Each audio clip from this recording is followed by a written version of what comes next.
सत साहेब साधो भाई सभी को राम राम। साहेब कहते हैं, सुरत समानी निरत में अजपा माही जाप, लेख समाना अलेख में आपा माही आप। पिछले सत्संग में ये दोहे का सारा विस्तार से आपको भेद बताया गया। कबीर साहिब ने जब भेद खोला, इसी प्रकार भेद खोलने के बाद धर्मदास जी ने फिर प्रश्न करने शुरू कर दिए। कबीर साहिब बोले कि धर्मदास, क्या सिर्फ प्रश्न ही करते रहोगे? धर्मदास जी बोले कि मैं कुछ समझा नहीं साहिब। कबीर साहिब बोले कि जब तक व्यक्ति प्रश्न ही करता रहता है तब तक वो स्वयं एक प्रश्न बन के रह जाता है। जब तक जीव कुछ करेगा नहीं तो प्रश्न का कोई मोल नहीं होता। उसके प्रश्न का मोल तब होता है जब वो स्वयं कुछ करता है। धर्मदास जी समझ गए कि साहिब कहना क्या चाह रहे हैं। वास्तव में जब गुरु कुछ बताता है अपने शिष्य को और शिष्य केवल और केवल प्रश्न करता रहे, उस पर आचरण ना करे, तो उसका प्रश्न वो सब बेमानी होते हैं, उससे कोई लाभ नहीं होता। लाभ तब होता है जब शिष्य ज्ञान को ग्रहण करे और उस पर आचरण करे। फिर कबीर साहिब कहते हैं कि भाई धर्मदास सुनो, बात को समझो और इस भेद को जानो कि जब सब कुछ समा जाएगा, जब अजपा के अंदर जाप समा जाएगा, जब सुरत निरत में समा जाएगी, सब कुछ हो जाएगा, तो उस परमात्मा का दर्शन होता है। और उस दर्शन को कौन करता है? क्या तुम करोगे? क्योंकि मैंने तो वो दर्शन किया नहीं।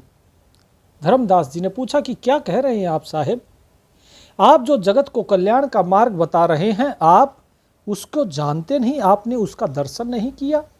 कबीर साहिब बोले, मैंने ऐसा तो नहीं कहा कि मैं नहीं जानता, लेकिन मैंने उसका दर्शन नहीं किया। बोले तो किसने किया? कैसा है वो? हल्का है, भारी है, कैसा है? कबीर साहिब मौन हो गए, कुछ नहीं बोले। धर्मदास जी ने फिर पूछा कि भगवान कुछ तो बताइए, आपने तो हमें दुविधा में डाल दिया। आप कहते कि हमने नहीं देखा उसे। कबीर साहिब बोले, भारी कहूँ तो बहु डरूं, हल्का कहूँ तो झीठ, मैं क्या जानूं पीव को नैना कछू न दीठ। कि भाई यदि मैं उसे भारी कहता हूं तो मुझे डर लगता है, क्योंकि तुम फिर से प्रश्न दाग दोगे कि जी आपने कह दिया भारी है, तो बताओ कितना भारी है, कितना वजन है उसका। और यदि मैं कह दूं कि वो हल्का है तो ये तो झूठ होगा, और झूठ हम बोल नहीं सकते। तो धर्मदास जी पूछते हैं, साहेब आप अभी तो कह रहे थे कि हमने उस परमात्मा के साथ हम तो एक हो गए, अब आप कहते हो कि हमने उसे देखा ही नहीं, तो इन दोनों में से एक बात तो झूठ है। तो कबीर साहिब कहते हैं कि मैं क्या जानूं पीव को, कि भैया मैं क्या जानूं उसे, उस प्रीतम को मैं क्या जानूं, कैसे जानूं, क्योंकि मैंने तो कभी आंखों से उसे देखा ही नहीं। वो हल्का है नहीं और भारी उसे कह नहीं सकते। भारी हो तो कितना भारी है, क्योंकि मैंने तो उसे कभी नापा तोला नहीं, तो कैसे बता दूं कि भारी है। लेकिन हां, इन आंखों से मैंने उसे नहीं देखा, इन आंखों से उसे कोई देख नहीं सकता, तो मैंने झूठ नहीं बोला। मैं उसके साथ एक हो गया, क्योंकि जब उसके साथ एक हो जाते हैं, जैसे बूंद समुद्र के साथ मिलके समुद्र ही हो जाती है, उसके बाद वो उससे अलग नहीं होती। तो जब तक जीव अलग है तब तक उसे देख नहीं पाता, और जब उसके साथ एक हो जाता है तो वो अलग नहीं रहता। अब तुम जिसे देखना चाहते हो उसे तुमने नहीं देखा है। इस देह की आंखें कभी उस परम सत्ता को देख ही नहीं सकती हैं, तो मैं कैसे तुम्हें बता दूं कि ये आंखें जो हैं इन्होंने उसे देखा है? क्योंकि मैं तो वो हूं जो इस शरीर से परे हूं, ये शरीर मैं नहीं हूं। और इस शरीर की तुम बात कर रहे, तुम बात इस शरीर से कर रहे हो, तो इसने तो उसे नहीं देखा। ये शरीर उस परमात्मा को नहीं जानता, मेरे उस प्रीतम प्यारे को, उस पीव को नहीं जानता। और मान लो अगर मैं कह भी दूं कि मैंने देखा है, तो क्या तुम विश्वास कर लोगे? क्या ये जो जगत है इस जगत को हमने जो इतना ज्ञान दिया सुनाया, क्या ये जगत उसका विश्वास कर लेगा? ये जगत विश्वास नहीं करेगा। दीठा है तो कस कहूं, कहूं तो को पति आए, साईं जस तैसा रहो, हरख हरख गुण गाए। कि वो जो परमात्मा है, यदि वो देखा भी है तो कैसे कहूं उसे, क्योंकि उसे मैं कह ही नहीं सकता हूं। स्वप्न का आदमी कभी इस स्थूल जगत के व्यक्ति का बखान नहीं कर सकता। यहां का जो स्थूल व्यक्ति है ये उस परम तत्व का बखान कर ही नहीं सकता, क्योंकि इसके पास जो बुद्धि है उसके ऊपर माया का पर्दा रहता है। माया का जो पर्दा है, ये पर्दा उसे बयान करने ही नहीं देता। धर्मदास जी ने पूछा कि साहिब, लेकिन आप तो माया से परे हो। कबीर साहिब ने कहा कि हम माया से परे अवश्य हैं, लेकिन फिर भी उसके बयान करने के लिए कोई शब्द ही नहीं है। क्या तुम्हारे अंदर प्रेम है? कबीर साहिब की इस बात पर धर्मदास जी कहते हैं कि मेरा तो आपके प्रति अगाध प्रेम है। कबीर साहिब बोले, तो ठीक है, बताओ तुम्हारा प्रेम कैसा है। बोले, ये कैसी बात हुई? मेरा तो प्रेम आपके अंदर अगाध है, मैं कुछ भी कर सकता हूं आपके लिए। कबीर साहिब बोले, तुम कुछ भी कर सकते हो, लेकिन मैंने तो प्रेम की बात कही है, मैंने कुछ करने की तो बात नहीं कही। क्या तुम उस प्रेम को देख सकते हो? धर्मदास जी बोले, नहीं, प्रेम दिखाई नहीं देता। अच्छा ठीक है, तुम उसे सुन सकते होगे या उसको हाथ तो लगा सकते होगे, स्पर्श तो कर सकते हो? बोले, नहीं, उसका स्पर्श नहीं होता। कबीर साहिब बोले, ना तुम उसे देख सकते हो, ना स्पर्श कर सकते हो, ना सुन सकते हो, ना बोल के बता सकते हो, तुम किसी भी प्रकार से उसका जब वर्णन नहीं कर सकते, वो प्रेम जो तुम्हारे अंदर है, जिसका तुम अनुभव कर रहे हो, फिर भी जब उसका बयान नहीं कर सकते, तो जिस परमात्मा का तुम अनुभव नहीं कर पा रहे हो अभी तक, उसका बयान कैसे कर पाओगे? और जब उसका अनुभव कर लोगे तब भी वो प्रेम की तरह अवर्णनीय है, उसका वर्णन नहीं किया जा सकता। वो वर्णन से परे है, वर्ण अवर्ण दोनों से न्यारा, इनसे परे है वो, इसीलिए वो अनिर्वचनीय है। उसको ना कहा जा सकता या नहीं कहा जा सकता, वो इन दोनों से ही परे है, वर्णनातीत है वो। साहिब कहते हैं, इसीलिए साईं जस तैसा रहो, हरस हरस गुण गाए। कि वो परमात्मा जैसा है बस वैसा ही उसे रहने दो। वो जैसा है वैसा है, उसके बारे में कोई बता नहीं सकता, सिर्फ उसके गुणों का प्रसन्न होकर गायन किया जा सकता है, उसका भजन किया जा सकता है, उसका सुमरन किया जा सकता है। तो तुम उसके भजन सुमरन में मन लगाओ। तो धर्मदास जी ने बड़ा ही अचूक प्रश्न किया कि साहेब, यदि उसका वर्णन नहीं हो सकता तो इस संसार को कैसे पता लगेगा कि वो परमात्मा कैसा है? ये संसार फिर किसकी पूजा करेगा? कबीर साहेब बोले कि भाई, उसको कोई जब जान ही नहीं सकता, ये स्थूल देह जान ही नहीं सकती, तो फिर कैसे उसका वर्णन करोगे? उसे कोई कथ नहीं सकता है, और यदि कथ भी लेगा तो वो ऐसा अनुभव है कि जिसका वर्णन कभी हो ही नहीं सकता। वो सिर्फ उसका अनुभव कर सकता है, पूर्ण रूप से नहीं कह पाएगा वो उसके बारे में कुछ, अल्प रूप से उसके गुणों का व्याख्यान कर देगा, उसके थोड़े बहुत अल्प कला का व्याख्यान कर देगा, एक दो कला का, बस इतना ही कर सकता है। धर्मदास जी ने पूछा, लेकिन आप तो उसके साथ एक हो चुके हो, और जो उसके साथ एक हो चुका है वो तो सब कुछ कह सकता है। कबीर साहिब कहते हैं कि ऐसो अद्भुत मत कथो, कथो तो धरो छिपाए, वेद कुराना ना लिखी, कहूं तो को पति आए। कि भाई वो ऐसा अद्भुत है कि अगर तुमने उसको जान लिया, अगर तुम उसके साथ एक हो भी चुके हो, तो भी उसको कहो मत। अब यहां कबीर साहिब कहते हैं कि उसके बारे में कहो मत कुछ, और यदि कहते हो तो कथो तो धरो छिपाए, गुप्त रखो उसे। भगत जियो, यहां पर यह विशेष संदेश है कबीर साहिब का कि यदि कोई परमात्मा का दर्शन करता भी है, ये साहेब का परमात्मा का विशेष संदेश है।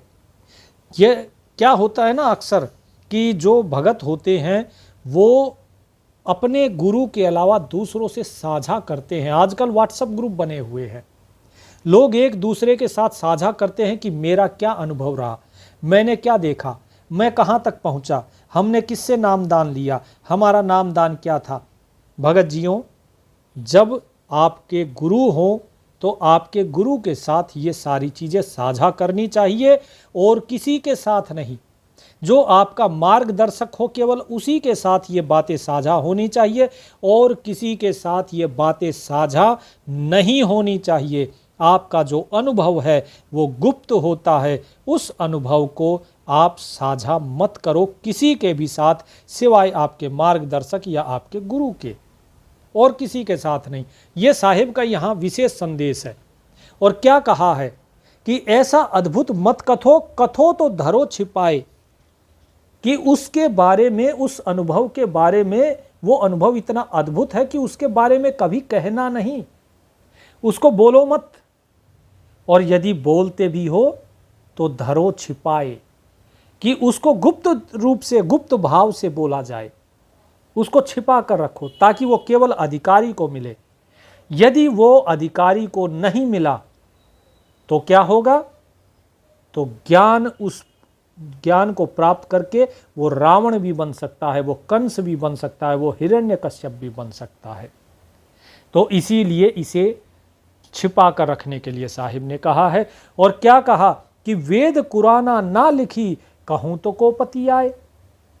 वेदों में, कुरान में, दोनों में ही, हिंदू वेद पढ़ते हैं और मुसलमान कुरान, कि इन दोनों के अंदर भी उस परमात्मा का कोई रहस्य नहीं लिखा है।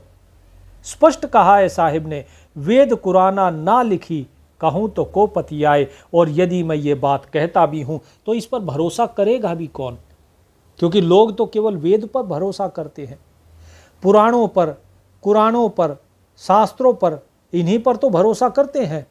4 वेद, 6 शास्त्र, 18 पुराण, इन्हीं का तो प्रमाण मांगते हैं लोग। और मांगते किसका है? आजकल जो आपको प्रमाण दिखाए जा रहे हैं अनेकों अनेक, कि देखो जी वेद में ऐसा लिखा है, वेद में परमात्मा का नाम है कबीर, वेद में लिखा है कि परमात्मा निराकार है। कोई वेदों में कुछ कहता है, कोई वेदों को उठाकर कुछ कहता है। साहिब कहते हैं वेद कुराना ना लिखी, कि वेद में और कुरान में तो इसके बारे में लिखा ही नहीं है, तो उसके बारे में किसकी बात कही गई है? वेदों में लिखी है काल के बारे में। वेदों में परमात्मा जिसे बताया गया है वो ब्रह्म काल है, काल से परे की बात वहां नहीं है। वेदों में सृष्टि रचना नहीं है, जो सत्य पुरुष की, सतगुरु के बारे में कोई भेद ही नहीं है। और अगर वेद उसका भेद जानते, अब बहुत से लोग क्या कहेंगे, वेद हमारा भेद है, हम ना वेदन के माहे। ये सब बनाई हुई बातें हैं, ये सब बनाई हुई बातें हैं, ये साहिब की वाणी नहीं है। वेद के अंदर तो भेद है ही नहीं। अगर वेद के अंदर भेद होता तो यहां पर लिखते कि वेद कुरान में भेद है। ऐसा नहीं कहते कि वेद कुराना ना लिखी। तो इसीलिए साहिब ने कहा कि भाई जब वेदों में नहीं लिखा है, कुरान में नहीं लिखा है, तो अगर मैं कहता हूं तो लोग कैसे मानेंगे इस बात को?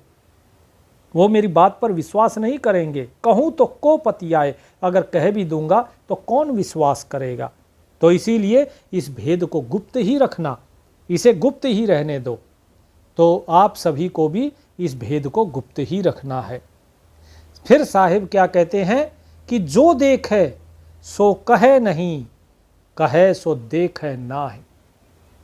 ध्यान से समझ लीजिए भगत जियो, ये चेतावनी दे रहे हैं कबीर साहिब। यहाँ पे कबीर साहिब कहना चाहते हैं कि अगर आप अनुभव कर रहे हो तो मौन हो जाओ, बोलना नहीं कुछ भी।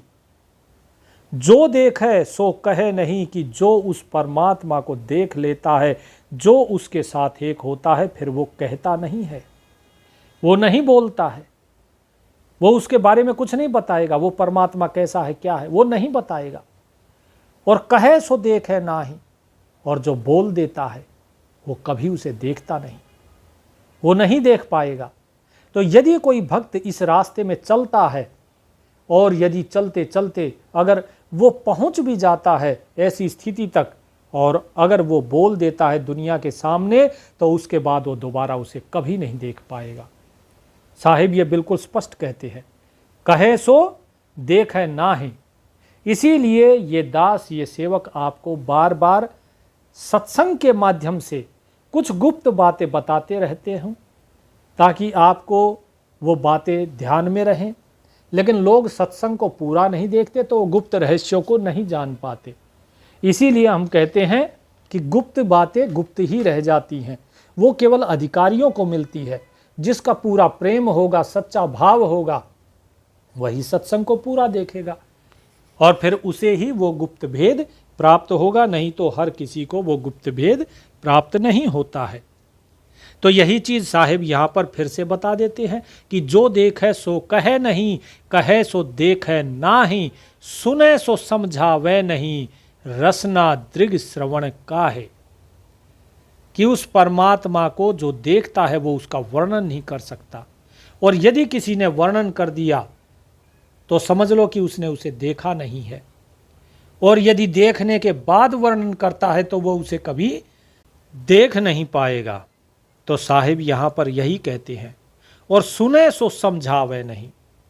और जो उसके भेद को सुन लेता है, जो सुन लेता है, जैसे मान लीजिए हम आपको कुछ बताएं, आपने सुन लिया।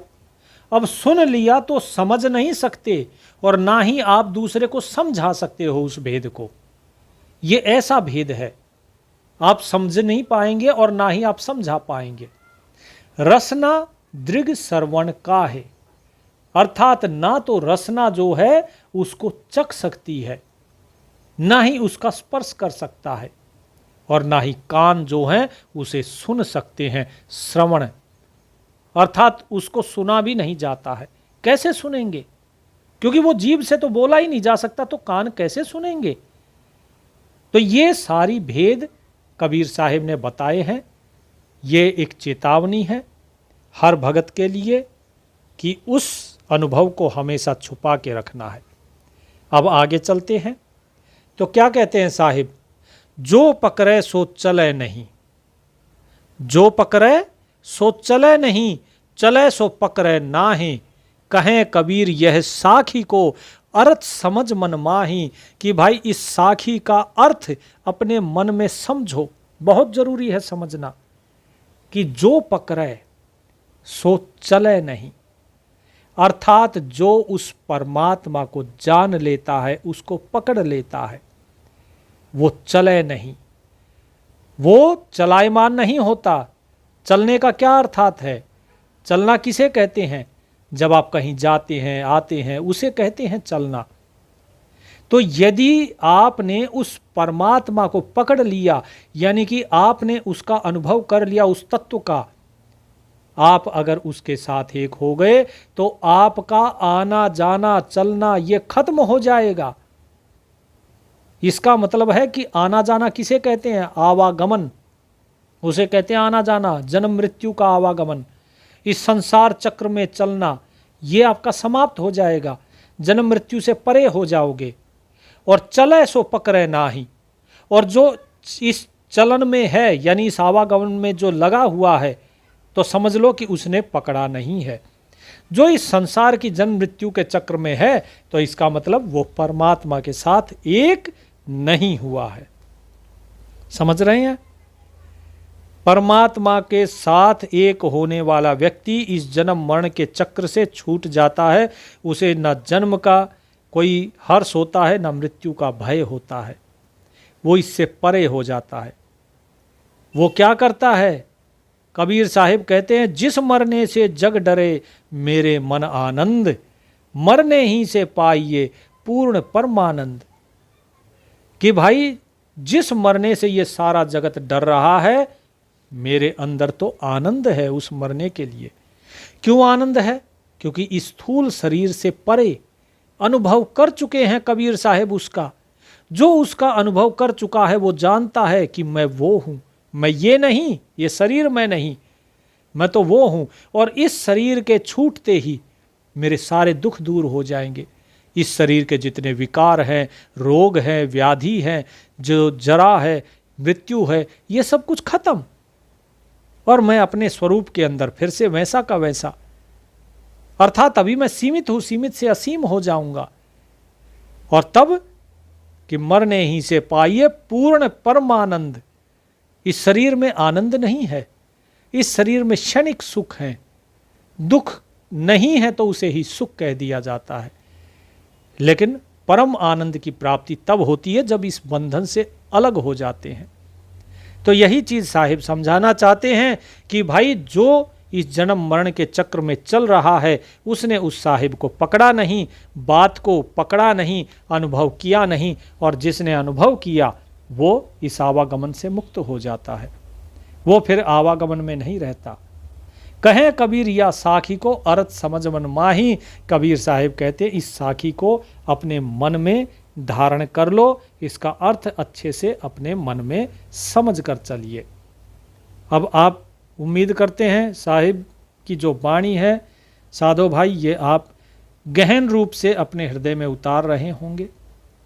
साहिब कहते हैं गगन दुआरे मन गया, करे अमीर स्पान, रूप सदा झलकत रहे, गगन मंडल गलतान। अब यहां साहिब मन की बात करते हैं कि भाई देखो, आपके मन को स्थिर करके सुमरन में लगाना होता है। ये मन जो है, ये मन ही सपने में जाके सपने का शरीर हो जाता है, खुद को स्वप्न का शरीर मानता है। क्योंकि देखो, संकल्प विकल्प विचार कौन करता है? आप अगर ये विचार करते हो, मैं जैसे विचार करूं कि मैं ब्रह्म प्रकाश हूं, यह विचार किसने किया? यह विचार किया मन ने। मन का काम ही है संकल्प विकल्प विचार करना, वो बिना विचार के रह ही नहीं सकता। तो वो विचार करता है इस संसार का, इस संसार में आ जाता है। वो विचार करता है देवी देवताओं का, तो जैसे ही मन में विश्वास होता है देवी देवताओं के प्रति, तो उसे देवी देवताओं के दर्शन होते हैं। जब इसका विश्वास होता है भूत प्रेतों में, तो ये उनके जो जीवन है उसको जीने लगता है। जो व्यक्ति मर चुका है, ये उसके जीवन को जीने लग जाता है। और फिर हम कहते हैं बोले जी इस पर भूत बाधा आ गई। वास्तव में भूत बाधा नहीं, कबीर साहब कहते ये इसके मन का विश्वास है। ठीक इसी प्रकार जब ये मन उस परमात्मा के साथ एक होकर और उसे जीना शुरू कर देता है, तो ये स्वयं ही परमात्मा हो जाता है। यही चीज साहिब बता रहे हैं, गगन द्वारे मन गया, कि जब गगन, गगन कहाँ है? ऊपर, और द्वार अर्थात दरवाजे, यानी उस ऊपर सबसे ऊपर का जो दरवाजा है, सहस्रार कहिए कुछ भी कहिए, कि जब उस द्वार पर जब ये मन जाता है तो वहां क्या करता है? करे अमीरस पान, कि उस परमात्मा के दर्शन का अमृत पान करता है, उसके प्रेम का, उसके नाम का, उसका दर्शन पाता है। दर्शन पाने का क्या मतलब? ये स्वयं परमात्म स्वरूप हो जाता है। बिल्कुल, ये मन ही परमात्मा स्वरूप हो जाता है। साहिब अपनी वाणी में क्या कहते हैं? बंदी छोड़ गरीबदास महाराज इस भेद को स्पष्ट करते हैं और कहते हैं, मन ही भिस्ती हो रहा, मन ही दो जिगदुंद, मन को सूझे लोक सब, मन ही कुटन अंध, मन ही अलह अलेख है, मन ही राम रहीम, मन ही कादर आप है, मन ही है बहलीम, मन ही माया हो रहा, मन ही काया काल, मन ही जान श्राप दे, मन ही करे निहाल, मन ही बहरा गुंग है, मन ही अंधा ऊत, मन सनकादिक हो रहा, मन ही भैरव भूत, मन ही सरगुण हो रहा, मन ही निर्गुण नूर, मन ही पूर्ण ब्रह्म है, मन ही कुत्ता सूर। तो देखिए मन को क्या क्या बता दिया साहिब ने, कि अल है, अलेख, राम, रहीम, कादर, सनकादिक, ज्ञाता, काल, माया, काया, सब कुछ मन। यहां तक कि साहिब ने कहा कि सरगुण, निर्गुण, पूर्ण ब्रह्म ये भी मन है, और कुत्ता और सूअर भी मन है। सब कुछ ये मन ही है। मन के विश्वास से ही ये सारी चीजें हैं। तो यदि मन का विश्वास हो गया उस परमात्मा में, तब ये परमात्मा के साथ एक हो जाता है। जैसा कि साहिब कहते हैं, कहे कबीर सुनो भाई साधो, मैं तो हूं विश्वास में। तो विश्वास के बगैर तो बात बनेगी ही नहीं। साहिब कहते हैं रूप सदा झलकत रहे, गगन मंडल गलतान, गगन द्वारे मन गया करे अमीर रसपान, अमृत रस का पान करता है, उसके दर्शन पाता है और उसका रूप सदा झलकता रहता है। अर्थात वो जो नूर है उस साहिब का, उस परमात्मा का, वो सदा इस मन के आगे झिलमिलाता रहता है, वो प्रकाश झिलमिलाता रहता है। गगन मंडल गलतान, और ये उसी गगन मंडल में गलतान अर्थात समा जाता है। जैसे नमक गल के पानी में समा जाता है, ऐसे ही ये मन गल के उस परमात्मा में समा जाता है, तब ये स्वयं परमात्मा ही हो जाता है। तो साधो भाई, इस बात को जितना हो सकता है, इस भेद को जितना हो सकता है संभाल के रखो, इस बात को अपने अंदर दबा के रखो। आप सुमिरन करो, सार नाम जो गुरुदेव ने दिया है उसका सुमिरन करो। और फिर आगे क्या कहा, साहिब कहते हैं अब भेद कि भाई क्या करना है कि मौन धारण कर लो।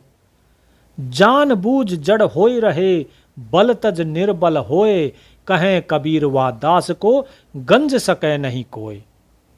भगत जियों, यहाँ पर यह बात बहुत ज़रूरी है सभी के लिए, क्योंकि अक्सर क्या होता है, थोड़ा सा एक ज्ञान क्या हो गया, चार बाणियाँ क्या पढ़ ली, हम स्वयं को ही गुरु समझ बैठते हैं। लेकिन साहिब ने क्या कहा कि तुम क्या करो, जान बूझ जड़ होए रहो, तुम्हें चाहे कितना ही ज्ञान हो, तुम्हारी चेतना कितनी ही ऊपर क्यों न चली गई हो, तुम चाहे उस परमात्मा के साथ एक हो गए हो, फिर भी इस संसार के सामने जानबूझकर जड़ बने रहो, मूर्ख बने रहो कि भाई हम तो मूर्ख हैं, जड़ बुद्धि है। जड़ अर्थात वो पेड़ वाली जड़ नहीं, जड़ बुद्धि, कि हम तो दास हैं, हमें नहीं पता भाई, देखो कुछ नहीं पता, मूर्ख बने रहो। कोई कहे अरे तेरे को ये काम नहीं आता, अरे नहीं आता भाई, क्या करें। बोला बल तज निर्बल होए, आप कितने ही बलवान क्यों ना हो, अब जब उस परमात्मा को जान लिया तो आपसे बड़ा शक्तिशाली तो कोई है नहीं। साहेब कहते बल तज निर्बल होए, निर्बल हो जाओ, इस संसार के सामने अपना बल नहीं दिखाना। अगर आप इस संसार में बल दिखाओगे, माया तुरंत लपेटेगी, काल तुरंत फंसाएगा, क्योंकि बल कब दिखाओगे, जब मैं आएगी। क्योंकि संसार के सभी जितने जीव हैं, सभी के अंदर वो परमात्मा है। अगर सबके अंदर परमात्मा है, किसी ने आपको कुछ कहा और आप जो है अपना बल दिखाने के लिए उठ खड़े हुए, इसका मतलब कब उठे, जब आपने उसे अपने से अलग माना। तो कबीर साहिब कहते हैं ना, निर्बल रहो, बल नहीं दिखाना किसी को। और जो इन सारी चीज़ों को सहन कर जाए, मौन धारण कर जाए, चाहे उसके साथ कुछ भी हो, जैसे कबीर साहिब 52 कसनियाँ दी गई, लेकिन उसके बाद भी क्या कहा, उन्होंने सबको क्षमा कर दिया। उन्होंने कुछ नहीं किया, कुछ नहीं कहा, सब कुछ तो परमात्मा कर ही रहा है उनके लिए, उनको करने की ज़रूरत क्या है। जो प्रभु को जान लेता है, प्रभु के साथ एक हो जाता है, वो सब कुछ उसी पे छोड़ देता है, उसकी सारी कहानी, सारे ज्ञान को फिर जान जाता है, फिर वो कुछ नहीं करता है। कबीर साहिब ने कुछ नहीं किया तो उनका कोई कुछ बिगाड़ भी नहीं सका। जो कुछ बनता है उसे बिगड़ना पड़ेगा, और जो कुछ नहीं बनता उसका कोई कुछ बिगाड़ भी नहीं सकता।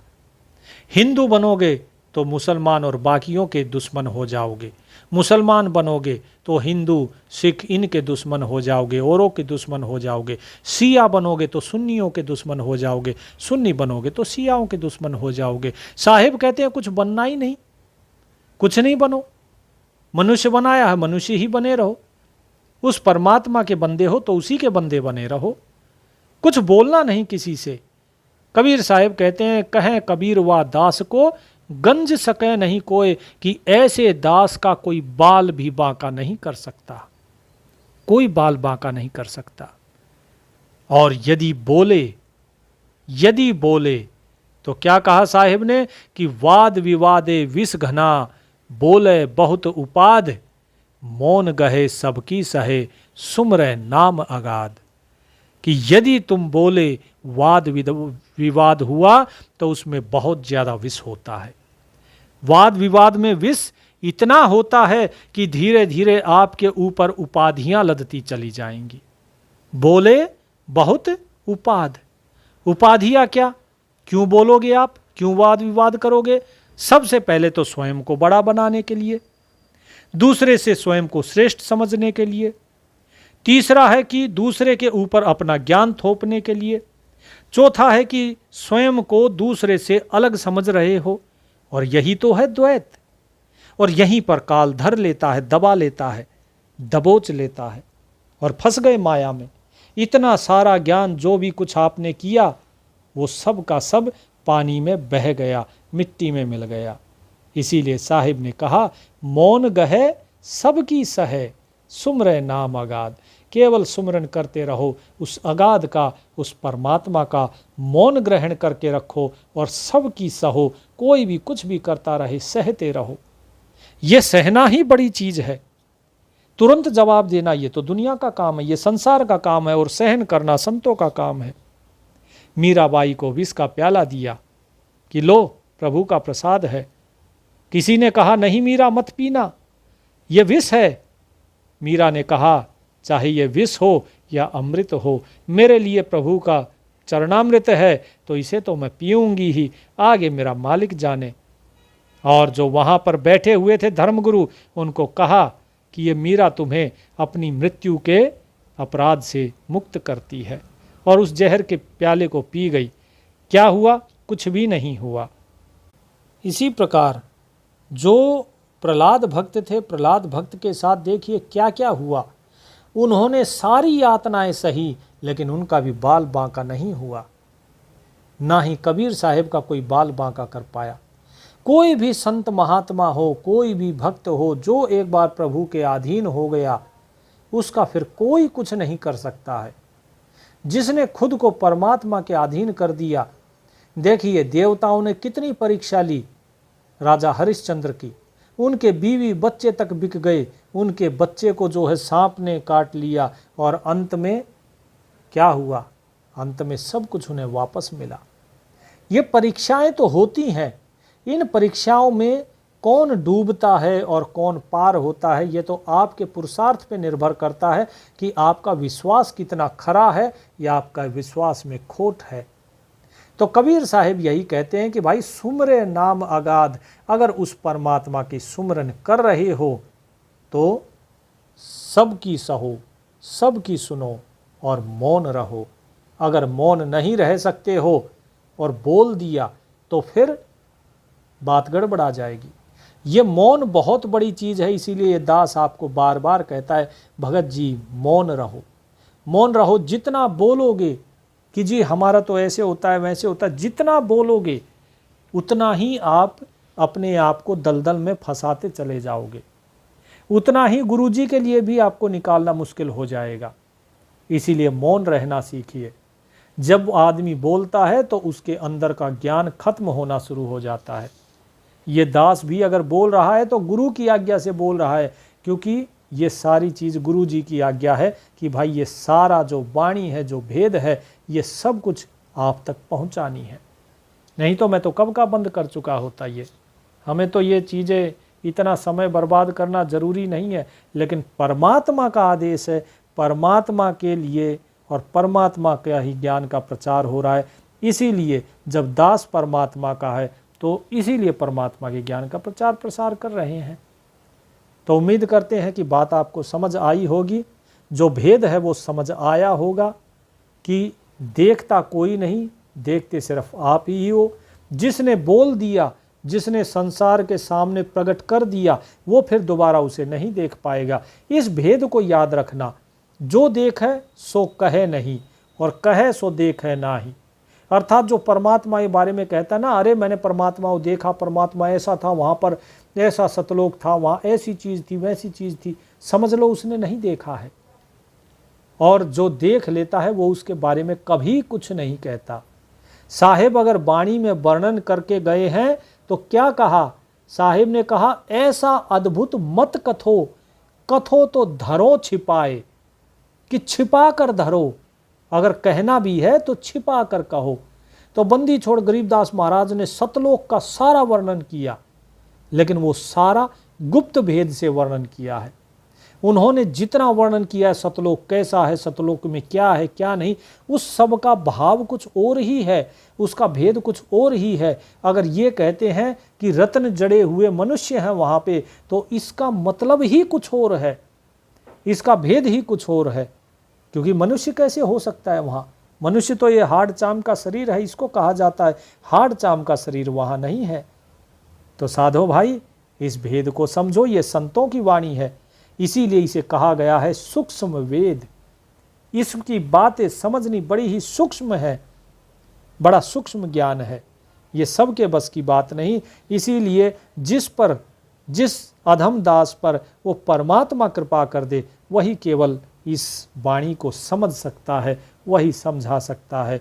नहीं तो दुनिया इसे पढ़ पढ़ कर दुविधा में फंस कर अपने प्राण यहीं पर त्याग कर चली गई, लेकिन पार नहीं हो पाई। इसीलिए ये दास कहता है, ना पोथी पढ़ो, ना पुराण पढ़ो, ना कुरान पढ़ो, ना वेद पढ़ो, ना बाइबल पढ़ो, ना इंजील पढ़ो, केवल जो ये दास बता रहा है सत्संग में, केवल उतना ही सुनो और उतना ही समझो, उससे ना कम समझो ना ज़्यादा समझो, क्योंकि इससे आगे समझोगे तो दुविधा बढ़ जाएगी।